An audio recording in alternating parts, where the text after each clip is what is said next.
అంటే ఇప్పుడు వివాహాలకి ముహూర్తాలు అనేసి ఇటు 7 తరాలు అటు 7 తరాలు అనేది చూసి వివాహం జరిపిస్తూ ఉంటారు. మరి దాంపత్య జీవితంలో ముహూర్తాలు అనేవి ఇంపార్టెంట్ అంటారా? ఏ విధంగా చూస్తే బెటర్ అంటారు? 100% ఇంపార్టెంట్ అమ్మా ముహూర్తాలు అనేవి.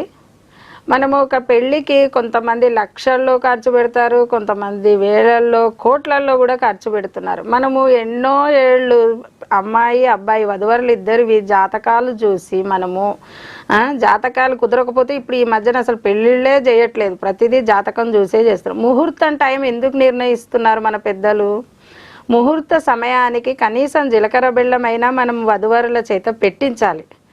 అప్పుడే మనకు ఆ వివాహ వ్యవస్థ అనేది సక్రమంగా నిలబడుతుంది. మనము ఎన్నో నెలలు కష్టపడి వివాహం గురించి జాతకాలు ముహూర్తం టైం అని ఎందుకు తీస్తున్నాం? మనము ఎన్నో పంతులు గారి దగ్గరికి వెళ్ళి మనం ఆ ముహూర్త టయాన్ని ఖచ్చితంగా ముహూర్తం టైం చూసుకొని మనం పెళ్లి తంతు ముగిస్తాం, పత్రికలు అన్ని వేస్తాం. కానీ తీరా సమయానికి వీళ్ళ ఆర్భాటాలకు వెళ్ళి హడావిడి తంతుతోని ఆ ముహూర్తం టయానికి ఎవరూ సక్రమంగా చేయట్లేదు.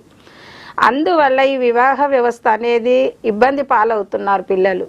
మనము ముహూర్త సమయానికి కరెక్ట్ సమయానికి ఆ జీలకర్ర బెల్లం కనుక పెట్టిస్తే ఆ దంపతులు ఎప్పుడు అన్యోన్యంగా ఉంటారు. ఎందుకు తీస్తున్నాం మనం అనేది ఒకటి పేరెంట్స్ ప్రతి ఒక్కరూ ఈ విషయాన్ని అర్థం చేసుకోవాలి. మనము ఇన్నాళ్ళు కష్టపడి ముహూర్తం టయాన్ని తీసి ఆ ముహూర్త టైంలో మనము కార్యక్రమం చేయకుండా మనము మన కార్యక్రమాలన్నీ గానిచ్చుకొని వీడియో కోసం ఫోటోగ్రాఫర్ కోసము ఫొటోస్ వీడియోస్ తీయాలి, ఫొటోస్ వీడియోస్ తీసుకోవాలి మన జ్ఞాపకార్థం. కానీ సమయాన్ని కూడా మనం తీసుకున్న ముహూర్త సమయానికే మీరు ముహూర్తం టయానికి జీలకర్ర బెల్లం పెట్టించి తాళిగట్టే సమయానికి ఆ కార్యక్రమాలు కనుక చేస్తే పిల్లలు జీవితాంతం నిండు నూరేళ్లు అన్యోన్యంగా ఉంటూ వాళ్ళు వంశాభివృద్ధి చేస్తూ పిల్లలు కలకాలం అన్యోన్యంగా ఉంటారు.